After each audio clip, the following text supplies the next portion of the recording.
Hello and good evening, CTS266 Section 840 students for the Spring 2016 semester at Anne Arundel Community College. This is the CCNP Switch course, and this evening's video tutorial is going to be on another fantastic lab from Cisco Learning Labs. We're actually doing Discovery 6, so make sure that you pay attention to that. These do not fall in order. So we're covering EtherChannel this coming Monday and load balancing. So we're going to be doing Discovery Activity 6, where we focus on EtherChannel. Now, it starts out here at step 1, but real quickly, let's talk a little bit about why we would want to use EtherChannel. Now, you can clearly see here that we have a bundle of 2, and these are going to be 10 megabit per second links. These are Ethernet interfaces. These are not fast Ethernet or GigE. These are just Ethernet interfaces. But again, if you think about the traditional, and let's pull the whiteboard up here for a second. If you think about the traditional access distribution setup, right, where you have your access switch, and then you have your distribution layer switch, and we'll just say distribution 1 and distribution 2. Now, typically, you have your hosts that are hanging off here, and this host can be in any VLAN. We'll just say VLAN 10, right? And maybe this is your human resources VLAN. And remember, if you have another host, and we'll say that this is in VLAN 20, and this is your engineering department. Now, the typical configuration would be to have redundant uplinks from the access layer switch to the 2 distribution layer switches. And it's at this point where you have a decision to make. When you make the cross connect here between the 2 distribution layer switches, which will ultimately be an EtherChannel, which is what we're going to be talking about tonight, if this is layer 2, you have what is called a looped design, a layer 2 looped design. And the reason they say it's a layer 2 looped design is because with this being a layer 2 link, what kind of a link is that going to be? Exactly. So that's going to be a trunk link, right? Those are trunks. These are trunks. And what do we have? We have a loop, okay? So what we would have to do is we would have to block one of these ports. Now, if this is my root bridge, we'll say this is the root bridge here, BRIDGE, this is my root bridge, and this is the secondary root bridge. What would end up happening is that the root bridge, and this is kind of a review here from the CCNA curriculum, is all of the ports on the root bridge are designated ports, right? Oops, sorry, not DR, just DP there. And then we've got a designated port here. The access layer switch is going to choose its closest port to be its root port. The distribution 2 switch is going to choose its root port. And again, it would be, in fact, I could probably just go ahead and get rid of that. So this is going to be looked at as a port channel. We'll just say this is PO1. So spanning tree is going to treat this ether channel, or this port channel, and these are synonymous terms, as simply one logical link, even though it's made up of 2 physical Ethernet connections. So then we come down to this segment here. Well, it's going to depend on who is sending the superior BPDU, and it's going to be the distribution switch because it's going to have a lower priority. And so therefore, this would be the designated port for the segment, and that would be blocking. Now, if you wanted more bandwidth, you could certainly attempt to add in additional links. Let's say that I add in another link this way and another link this way. What's going to happen here? Exactly. We have 2 new links, and these are not EtherChannel together. I literally just plug those links in, let's say. So what's going to happen? Well, spanning tree is again going to have to make a decision as to which port would be the designated port. Well, if that's the root bridge, every port on the root bridge is a designated port, and you'll notice that we have a loop here unless that port is blocking.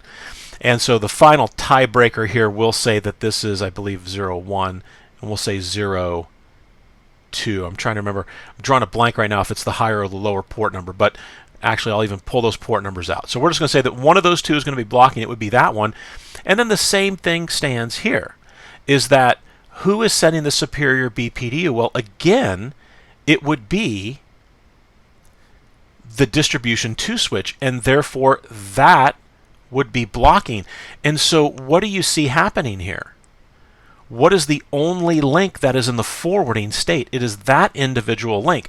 So if I were to take this one step further and say, let's add a third link in here, because I want to add more bandwidth, what is spanning tree going to do? Spanning tree is going to run. It's going to say that every port on the root bridge is a designated port, and that's going to be blocked. And you know what? Same thing over here. That would be the superior BPDU, and that is going to be blocked. So we have 6 links down here, and let's say these are all 1 gigabit per second links.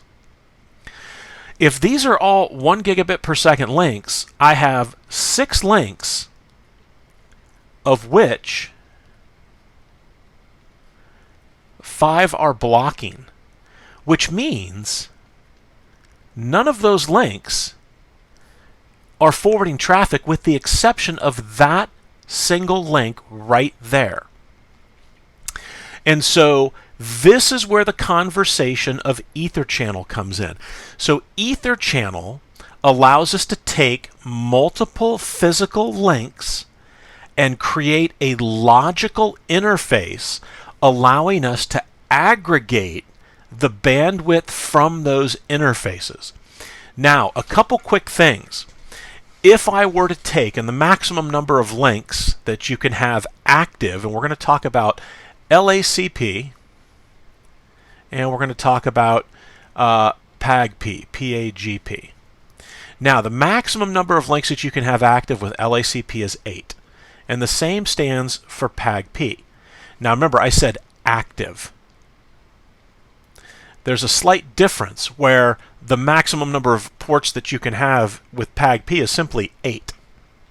With LACP, you can have up to 16, which gives me 8 hot standbys, which means if one of the original 8 ports that's in the bundle or the EtherChannel, again, EtherChannel, I use these terms, they're all really synonymous. Lag, EtherChannel, port channel, bundle. So we have 8 hot standbys that are ready to fill in the event that any of these original 8 links fail. And so another key principle is that even if you have 8 links, so if I had a switch here, and this is something that most new learners will struggle with, and let's say I have 8 links. So 1, 2, 3, I'm kind of running out of space here, 4, 5, 6, put one in the middle here, 7, and last but not least, 8. All right, so I have 8 links here, and this is, we'll say it's an LACP EtherChannel. Well, what's going to happen is the total aggregate bandwidth is going to be equal to 8 gigabits per second. Again, that's the aggregate because we've aggregated or brought together in a single logical interface those 8 links. But here's the point that a lot of people confuse when they're first learning about EtherChannel is don't make the assumption that if I have a server over here that is plugged into that switch, and let's say we have a web server over here, right?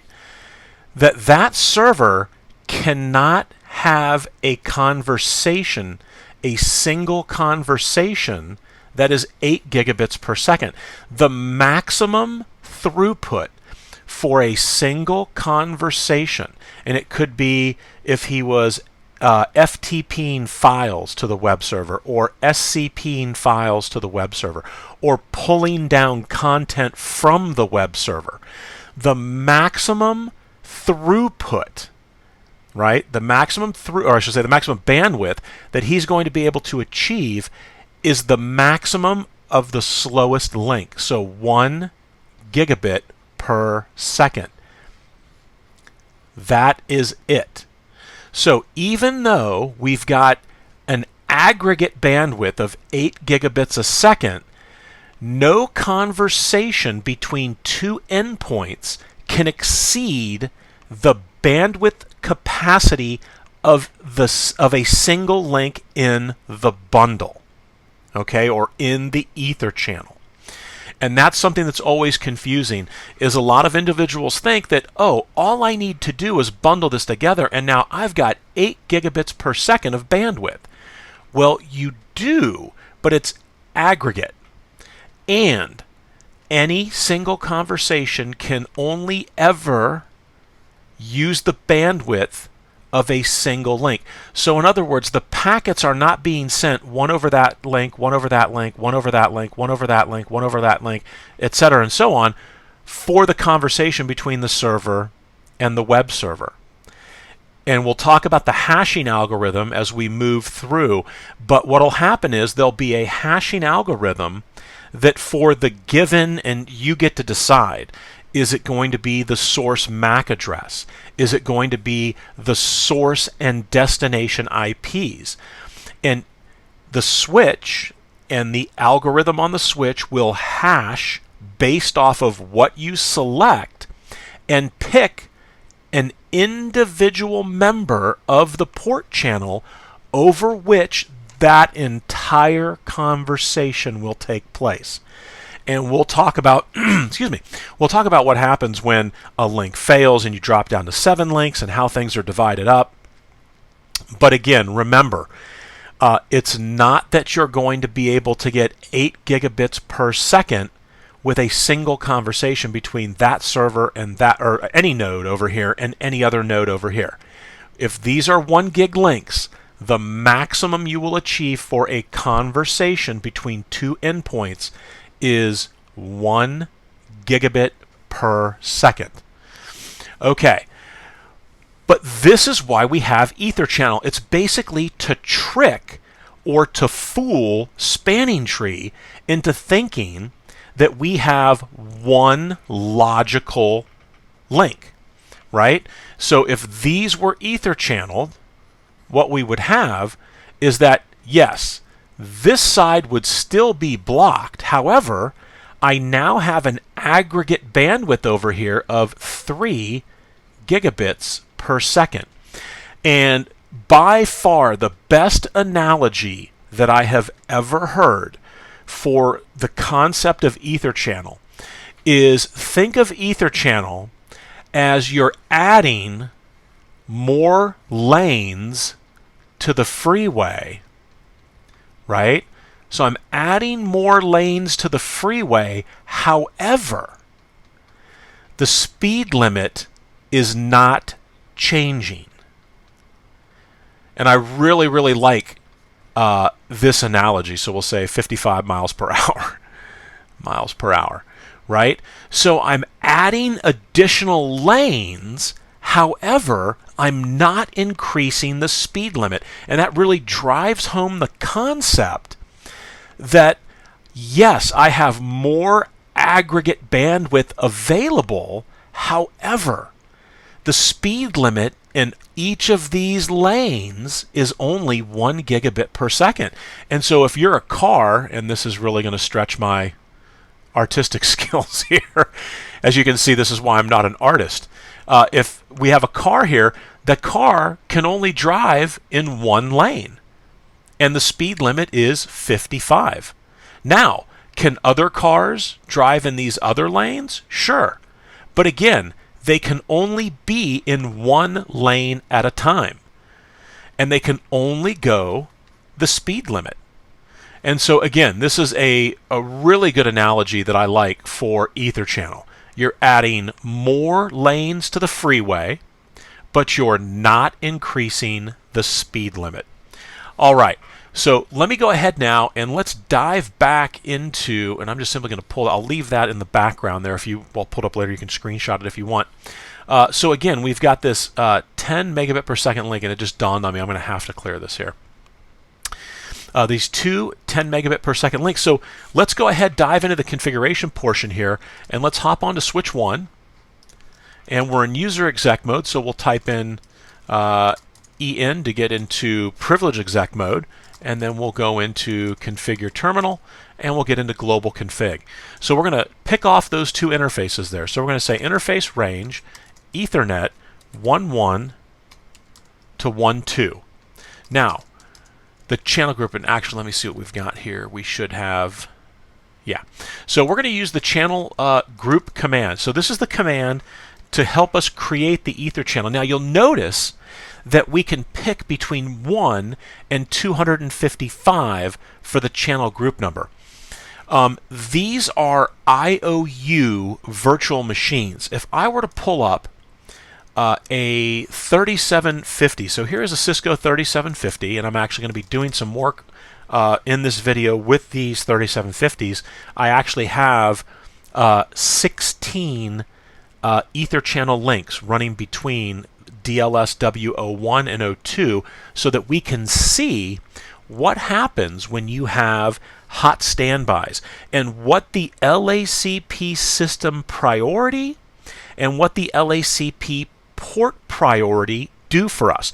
The book mentions both of those, but I think an example is going to help drive home what is really going on behind the scenes.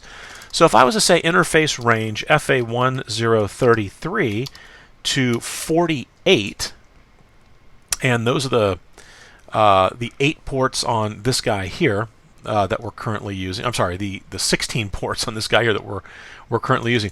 So if I were to say FA1043 to 48, and I were to issue the channel group command and put a question mark, you can see on the 3750 you can only have up to 48 groups. So what I'm trying to drive home here is that the number of port channels that will be available to you is going to be platform dependent. Here on the 2950, if I were to go into global config and say interface range FA01 to 10 and say channel group, and again the 2950 is a pretty old platform, as you can see.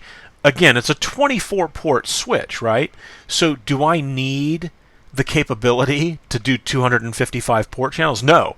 In fact, I can't, right? If I were to do 2 link port channels, the max I could get would be 12 off of this switch. But again, 2950 only supports 6. So keep in mind that the ability to do port channeling, and specifically how far out you're going to be able to scale or how many port channels you'll be able to create, is going to be inextricably linked to the platform. It is platform dependent.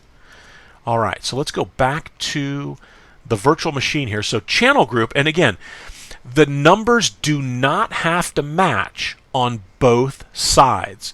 That said, I would highly encourage you to use channel group numbers that match, if for no other reason than when you have to troubleshoot something.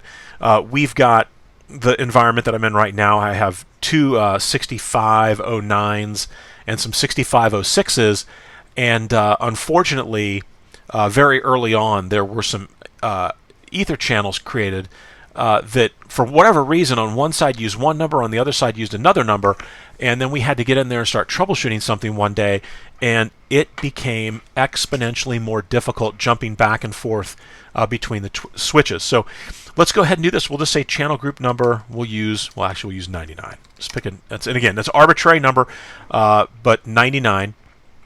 Now, mode, and this is very important. Now we're going to talk about the mode of EtherChannel, because we know that, and let's change the color here, I like the yellow. So we know that we have active and we have passive. Now, active and passive let me just draw this out here. Active and passive mean LACP. And there's an easy way to remember this, because next we have auto and desirable. Now, where have you seen auto and desirable before? Exactly. Dynamic, auto, dynamic, desirable. So it's very easy to remember that the PAG-P, which again is Cisco proprietary. In fact, I'll give you a little history. A lot of the technologies that we have today that make their way to the IEEE for standardization start with a lot of the larger corporations that are out there in the industry. Cisco being one of those companies that was extreme, it's still innovative, but very innovative early on, created PAG-P, Port Aggregation Protocol. That was then put forward, and sort of the, I don't want to say, I guess the starting point was put forward to the IEEE, and then the IEEE standardized on LACP. That was what the standard was. But originally, and EtherChannel is a Cisco term originally, PAG-P was what Cisco created. Again, very similar with multiple instance spanning tree protocol. And we'll talk about MISTP in the spanning tree chapter. But again, Cisco, looking at the different technologies, looking to innovate, looking to improve, came up with MISTP, took that to the IEEE, and then the IEEE said, yeah, this is needed. Let's go ahead and standardize this for everybody across the board.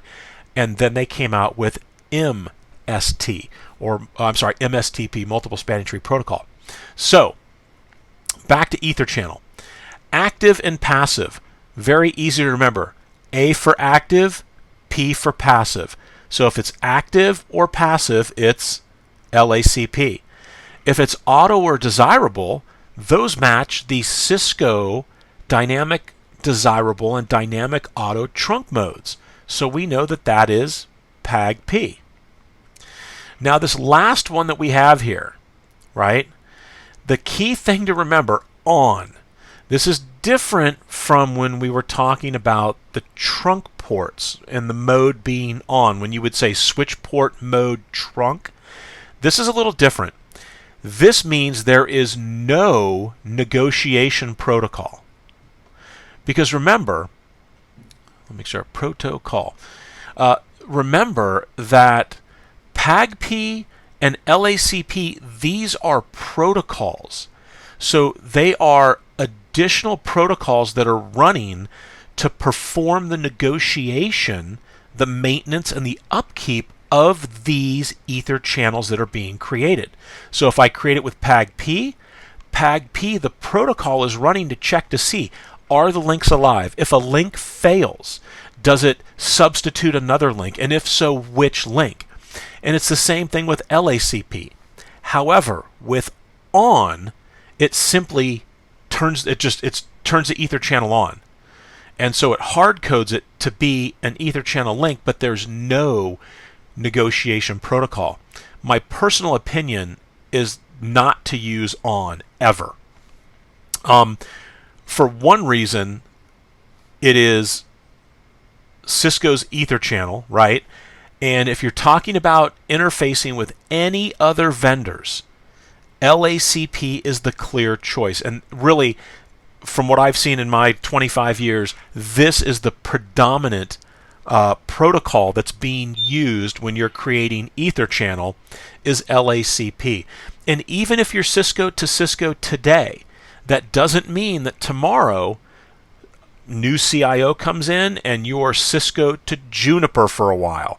So it's a lot easier to set it up with the open standard. It's the same thing, run OSPF, right? It makes sense to run OSPF because that's the open standard. So if you ever had another device in the environment, you would be able to integrate those devices easily. So as a design consideration, I always use LACP. Same reason as to why I always try to use OSPF. Can't always do that for a number of reasons, but I always try to. All right, so those are the choices that we have. And let's see. active. All right, so it looks like we're going to do LACP first. And a quick note, remember, it's the same as with the trunking protocols. If it's auto to auto, sorry about that, hold on here, the pen is kind of going crazy. If it's auto to auto, it is not going to work, right? It would have to be auto to desirable or desirable to desirable, and that's for PAGP. Oops, sorry, PAGP. If it's LACP, it's the same concept. It can't be passive to passive. The ether channel won't form. One side has to be active. Okay? Now, a key thing to remember here, active. A key thing to remember is that PAGP and LACP and ON, none of these interoperate with each other. So both sides are either PAGP or both sides are LACP or both sides are ON, or else it will not work. You cannot mix and match these. There is no compatibility whatsoever between any of these ether channel technologies, right? So again, it's either LACP, it's all or nothing. Either both ends are LACP or they're not, or both ends are PAGP or they're not, or both ends are ON or they're not. There is no mixing and matching whatsoever. All right, let me clear the screen here with the squeegee. Let's get the cursor back. So channel group 99 mode, and it wants us to do active. So we'll put active in here, and we got a dump. So did it not like that number? Oh, group greater than or equal to 1. I'm wondering if this might be, because we've done a couple exercises where it seems like it was set up and it was expecting a specific input there. So we'll change the channel group number to 1. All right, so as soon as I do that, you can see we have port channel 1 kind of drug around the side right there. Port channel 1 change state to up. So if I say do show IP interface brief, and we go down to the very bottom here, you can see here is our logical link. Now this logical link consists of 2 physical links. If I say do show spanning tree, you'll notice 2 things here. That the port channel, the ether channel that was created, is now in the spanning tree forwarding state. And let me ask you this, what happened to Ethernet 0, or I'm sorry, we're using 1.1. Where is 1.1 and 1.2? Where are those? They're gone. They've been removed because this is all part of the charade, or the disguise. We're disguising those 2 physical links as a single link. And what else do you notice about the cost? It's about half. And so that's the other reason I've got the I have the 3750s cabled up, so that we can see what happens with fast Ethernet interfaces when we start to add links in an increment from 2 to 3 to 4 to watch the spanning tree cost change, because we're adding in additional bandwidth. Okay, so that is okay. We've got the link. We've got the port channel created.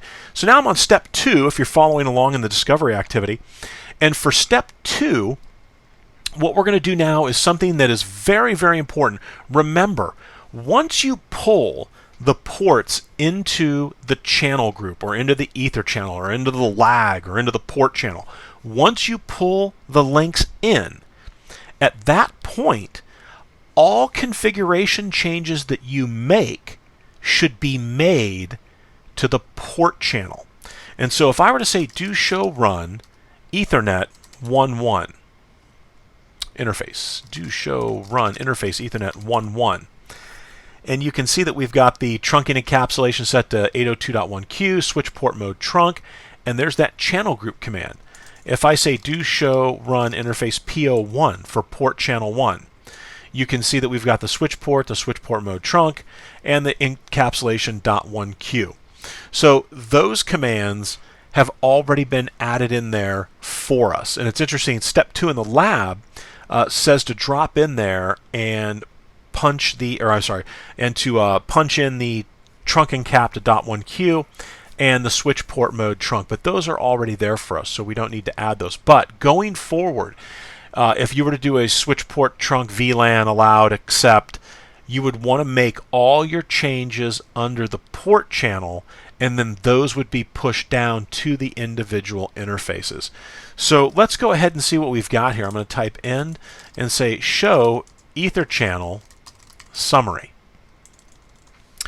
All right, so this command should be your first go-to when you're creating Ether channels. And you can see we have port channel 1, and it says SU. Well, if you look up here, the S means it's a layer 2 port channel. Remember, this is a trunk that we're dealing with.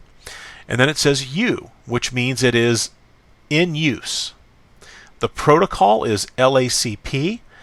Here are the 2 ports, Ethernet 1.1 and Ethernet 1.2. And then we have this P, which if we look up here, what side am I on? It says bundled and in the port channel. Now, when we get onto some live equipment and I start taking interfaces down, you'll see a capital H, and actually it's right up here for hot standby port, or sometimes we'll see a lowercase w, which means waiting to be aggregated. Now, typically when you see the W, this means that there is some sort of protocol negotiation going on behind the scenes, because there is a little time. It does take it a few seconds to bring things online. Again, nothing that you're going to be waiting an hour for, but it is a good 15 to 30 seconds sometimes, I'm sure, depending on the platform, the speed of the platform. But while things are transitioning, it'll go into the waiting to be aggregated. And then when we see our hot standby ports, they'll have an H. Ports in the bundle will have a P. Okay. Let's see where we're at here. All right, so now we're on step 4. So step 4 is going to have us take a look at how we're doing the load balancing. Now remember I said you could do destination MAC address, source MAC address, you could do source and destination IP address. So let's say show EtherChannel load balance. So what are we doing by default on this IOU virtual machine? Well, we're doing source and destination IP. Let's take a look at what would happen on a 3750, let's say, by default. So if I were to say show EtherChannel load balance, you can see that by default the 3750 prefers source MAC.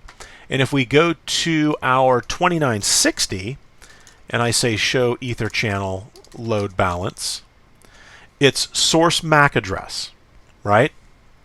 So the 2950 as well as the 3750 will use the source MAC address in order to perform the load balancing, or in other words, in order to perform the exclusive OR hashing that will take place when you have 2 or more links, in order to determine which link the traffic is going to utilize. And again, it all depends on how many links you have and whether you're using source and destination IP or source MAC. And we're going to do an example here in a second. So let's go back to the exercise here, because we're going to change the source and destination IP. In fact, it says, notice the default is sort. Oh, actually, we're not changing it. That's a default here on the virtual machine. Sorry about that.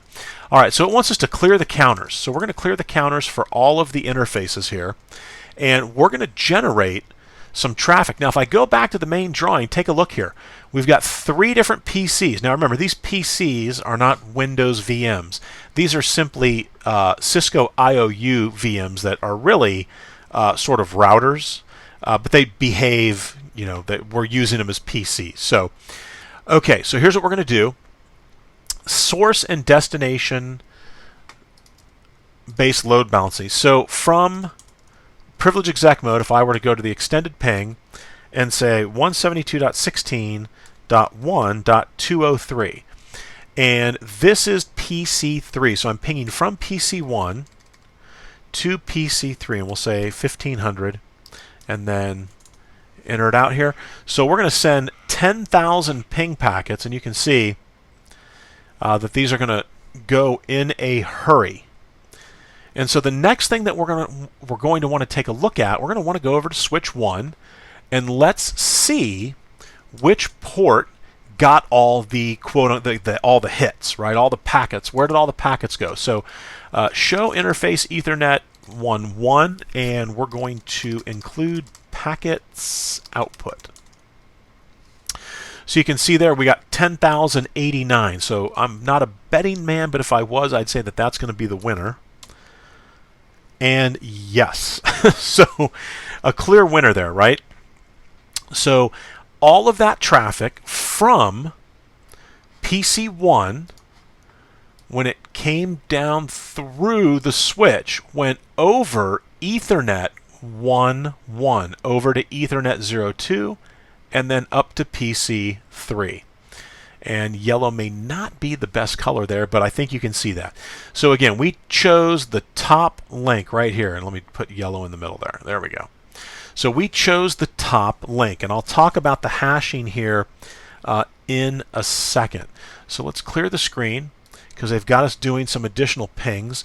So now what we're going to do, and let's take a look here. What was the IP address of show IP interface brief? So the IP address of, and let me make a note of this here to the side on a note card. So it was 172.16.1.101, and that was PC1. So now we're going to jump over to PC2. And PC2 will go from user exec to privilege exec, and we're going to issue the ping command. Now, again, actually, before we do this, let's say show EtherChannel. Whoops. ETHER, EtherChannel. Oh, I'm sorry, not on the PC. My bad. So we're good with that. I was thinking I was on the switch. All right, so we've got the same source destination IP. So I'm going to clear counters. Actually, let me clear counters. I keep thinking I'm on the switch here. So let me clear counters. All right, because we want to get rid of all that previous data from PC1 pinging PC3. So now we're going to come back to PC2, and we're going to run that same extended ping, and we're going to go with IP 172.16.1.203, and let me make a note of that on my note card, 172.16.1.203, and that's PC3. All right, so we're going to go ahead and hit enter, and the count will do 10,000 again, 1, 2, 3, and 1500 as the datagram size, and then we'll hit enter a bunch of times. All right, so the first one's going to drop on due to an ARP, and then there it goes. All right, so as you can see, what ended up happening was we've got 99%, which is fine. That first one got dropped. But let's go to the switch here, and let's run those show counters again. Let's take a look at Ethernet 1.1. Only 69 packets, so there were 10,000 packets that went somewhere, and the guess would be exactly that's where those 10,000 packets went. So with the source destination IP hash, where did the traffic go? Whoops, sorry. Between PC2, and let's change the color up here. Let me get this straightened out. Go blue. PC2 came up across Ethernet 1.2 and through and up to PC3. Because when the traffic arrived at switch 1, switch 1 performs the source and destination IP hash to determine how the traffic is going to be sent. And so let's go ahead, let's spend a second talking about that, because there's some really interesting information that you should be aware of. Now, we're not going to go too deep dive. I'm going to save that for the, and actually if you want to screenshot this, go ahead. I'm going to clear this here. All right, so I'm going to save the real deep dive for not only class, but for the 3.2 lab. So we're talking about EtherChannel, right? And we're saying that there's this hashing mechanism. Now remember, I can have anywhere from 2 to 8 links in my channel, in my EtherChannel bundle, right? 5, 6, 7, and 8. Now, when I have 2 links, that's an even number. And a best practice is to always keep an even number. And you're going to see why here in just a second. So I have 2 links in my EtherChannel, because that's the minimum. Well, you can run on 1, but that would be assuming that one of your links had failed. It doesn't make sense to set up an EtherChannel with 1 link. So I'm going to start with 2. So you've got 2, right? What is the ratio of what's happening here? Well, it's 1 to 1, right? Or it's 50%. So you're going to have an EtherChannel set up, and this is a key point, set up so that theoretically it can equally distribute the traffic. Now, very important, theoretically, because it is all going to depend. It's never going to balance the traffic exactly. It's not going to happen. And we'll talk about polarization here in a second, which is always an interesting concept, because you see in some environments where the hashing algorithm might not be the best way to do things. So again, if I have 2 links, it's 1 to 1, right? So 50% of the traffic is going to go one way, 50% of the traffic is going to go the other way. Theoretically. Okay, again, theoretically. So all of the numbers I'm putting up here, it's what the math would work out to. In reality, it could be very different. So please just keep that in mind. All right, so 50% traffic, and actually what I meant to say here is 50% colon 50. So it's 50-50. So we'll say 50-50. Whoa. So 50-50. It's an even split. Now, with 2 links, you are going to examine 1 bit, right? And it's going to be the very end bit, and it's either a 0 or a 1. And this is a bit that is either in the MAC or the IP address when you convert it from either hex or decimal to binary. Okay? And so the book actually does a pretty decent job of this. So what we just saw was we had an instance where the IP, the last octet was 101 for PC 1. Well, 101 in binary would work out to 0, 1, 96, and then no, and then not 104, 96, 100, 0, 1. Is that right? 1, 2, 3, 4, 5, 6, 7, 8. So that's what it would work out to. So we're going to compare with 2, again, this is with 2 links. We're going to compare 1 bit, which would be that last bit right there, and this is how the hashing gets done. So when PC1 went to talk to PC3,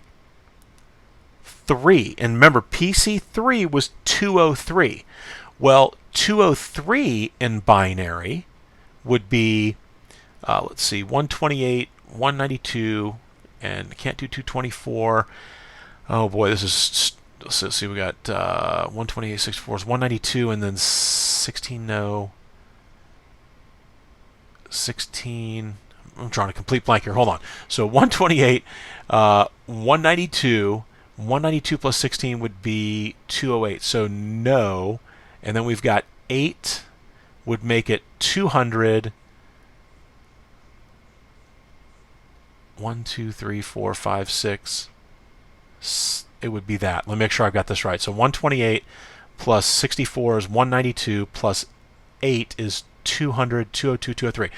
Good. All right. So again, we're interested in that last bit. So both of these bits at the end are 1s. So when the exclusive or the XOR gets done, and this is how the hash is done, if you have a 1 and a 1, what do you have? 0. So remember, and let me put the hash over here. I'll give you the different combos that we're talking about here. The hash XOR, exclusive OR.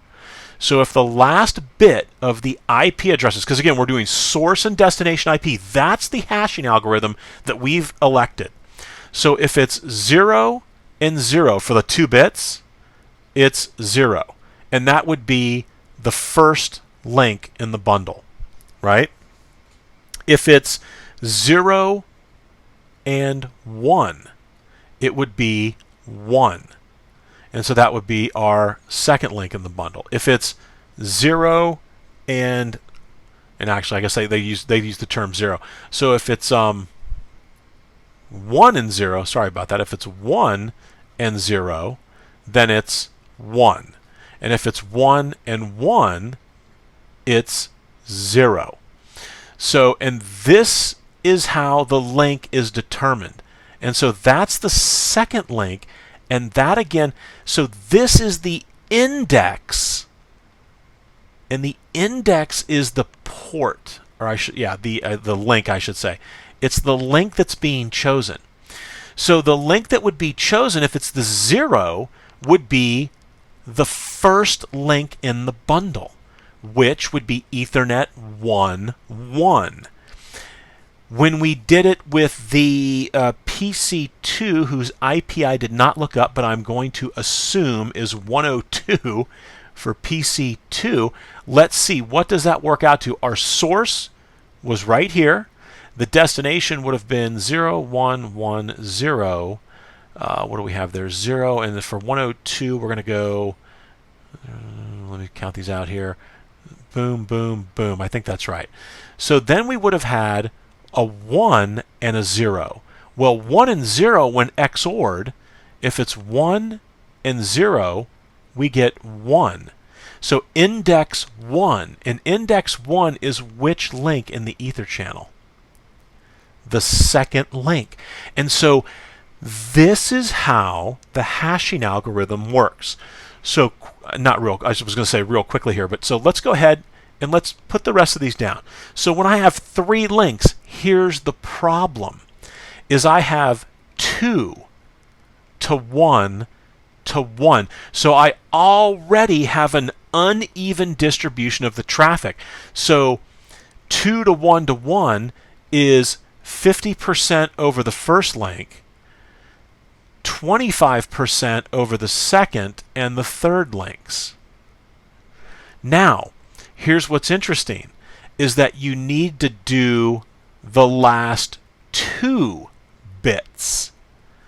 Because again, we're talking about 3 links. So you have to take into account the last 2 bits. So if I had 4, 4 is going to be pretty simple. It's going to be 2 to 2 to 2 to 2. In other words, and I'll shorthand this, 25% per link. And again, since there's 4, it needs to examine the last 2 bits of the MAC or IP. So in other words, these guys would be the same here. They'd be looking at the different combinations. There's only 4 combinations you can have in the last 2 bits. 00, 01, 10, and 11. That's it. But these are the bit combinations that are going to be examined when you look at the last 2 bits of the IP address. Okay, so we take a look at 5, and now's when it gets even a little stranger. So it would be 2 to 2 to 2 to 1 to 1. And so in other words, it's the 2's are, keep this the same here, the 2's are going to be 25% of the traffic will go over the links with 2's, and then only 12.5% goes over the links with 1's. Now, we can't just do 2 bits. With 4 and 3, we could do 2, right? Because that gives us 4 possibilities. So each of these possibilities, 3, 4, each of these possibilities is enough to cover either 3 or 4, which is why up here we could use 1 bit, right? Because it gives me 2 possibilities, which I have 2 links. So there are 2 possibilities that I can examine. So here we've got 4. However, when we get to 5, taking a look at 2 bits is not going to be enough, because with 2 bits I only get 4 possibilities. So this is where it increases to 3 bits. And I'll wait till we get further down, because as I'm sure you know, 2 to the 3rd is 8. And so there's no coincidence that it's going to be 3 bits the rest of the way down. And when we get down here to the bottom, we'll talk about those combos. So with 6, it's 2 to the 2, and then 1 colon 1 colon 1. Is it 1, 2, 3, 4, 5 colon 1? And so in other words, the 2's again are 25%. They're going to get 25% of the traffic. The 1's are going to get 12.5. So take a look at that uneven distribution. Is that these 2 links are going to be double, or provide theoretically double the bandwidth of these other 4 links, and they're going to be used twice as much as these other links. Now we get to 7, it's 2, and then everything is a 1 after the 2. Let's get this down for all 7 links here. 1, 2, 3, 4, 5, 6, and 7. And again, it's the same thing. The 2 is going to be 25%, and then everybody else is 12.5%. So you have this link right here that, based on the hashing algorithm, if we've got 7 links, it will be disproportionate on the first link in the bundle. Now we get down to 8. And as you can imagine, 8 is pretty easy because it's an even number, so it is evenly distributed across all 1, 2, 3, 4, 5, 6, 7, 8, across all 8 links. So every single link is 12.5% of the overall EtherChannel bundle. Now, this is a huge reason why you will always hear that if you have the opportunity, if you're setting all this stuff up, always use even numbers of links, because that gives you the best possibility. I shouldn't say even, so say 2, 4, or 8. That gives you the best possibility for equal distribution across your links. Again, remember that even if I do this, if I make a poor selection on the hashing algorithm, because maybe I don't understand my traffic flow, which is common, that's something that you're going to want to tweak. And so if you think about it, if we had 8 links in our bundle, let's say, and all of my traffic, and we were doing source destination IP, and all my traffic, for whatever reason, was locked into this link because of the way things hashed out, I would have that link being used and these 7 links being used sparingly or not at all. And so that's why you want to make sure that you have good randomness in the hashing algorithm. And so we took a look at a nice example up here And with 8 bits, I'm sorry, with 3 bits, the combinations that you can have, as you would think, 2 to the 3, so 0, 0, 0, 0, 0, 1, 0, 1, 0, 1, 0, 0. Then we can go 1, 0, 1. And let's see here. I'm thinking to myself, 1, 1, 0, 1, 1, 1. How many is that? 1, 2, 3, 4, 5, 6, 7. And so there's 1 that I'm missing. 101 is there. 100 is there. 110. 0. Did I get 0, 1, 1? I did not. Okay, 0, 1, 1. And these are definitely not in order. So I was just trying to pull them from memory. So those are the 8 possible hashes that when the last 3 bits of the MAC or the IP or whatever it is that you're using, it could be a TCP port or a UDP port as well on some of the larger platforms, whatever that hashes out to, and here, let me put them in order actually. So 000 is going to get indexed as the first link. 001 is going to get indexed as the second link. 0, what would it be? 1, 1, 1. We'll do 1, 1 is the second, and then 1, 1, 1. And again, these aren't in any order, but this is where you would end up with your index, right? So if it always hashed out to 000, then all the traffic is going to be using that link, right? And then you've got 7 links, and what is that? 35, carrier 3, 14, 17, 7, 8.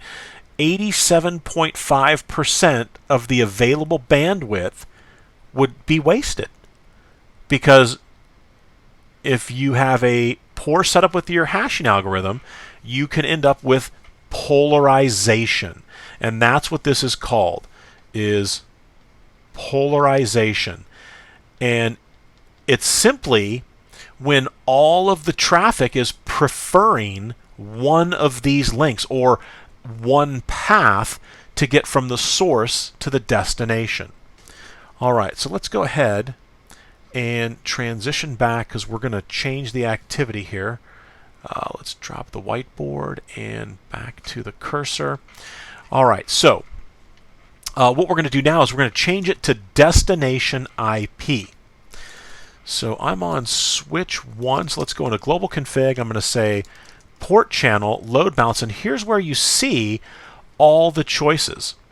So I can say destination IP. I can use destination MAC, and remember, the source MAC was the default on the 3750 and the 2950. We were just using source destination IP, and you can see here it says exclusive OR between those source and the destination in order to hash, hopefully, what's going to be a random selection. You've got source and destination MAC. We are simply going to use source IP, destination IP up here at the very, very top. So the destination IP address is what is going to dictate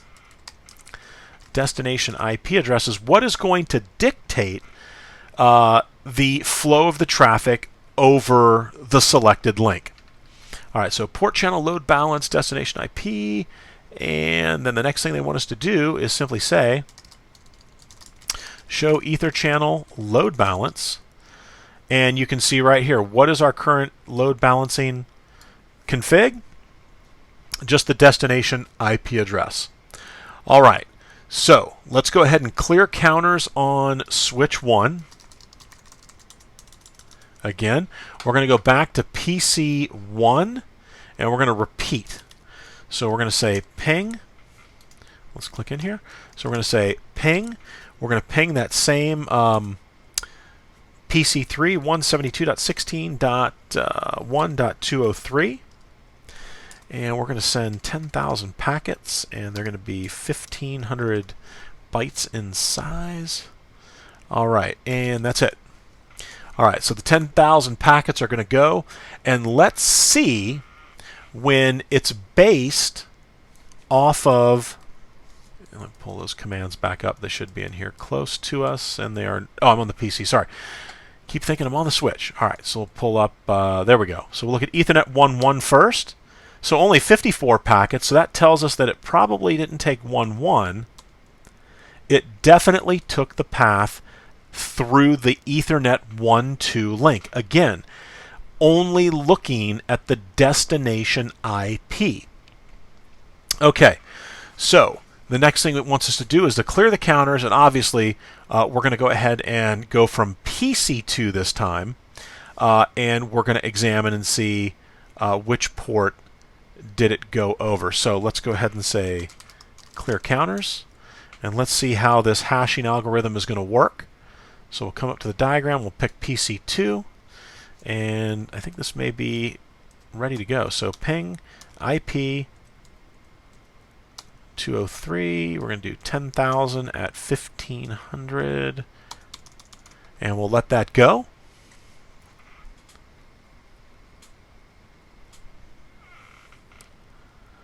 All right, so we're all done there. Let's jump on the switch again here, and let's see. What do you think? Did it choose Ethernet 1.1 or Ethernet 1.2? Exactly. Because what is the decision being made on? It's being made solely on the destination IP address.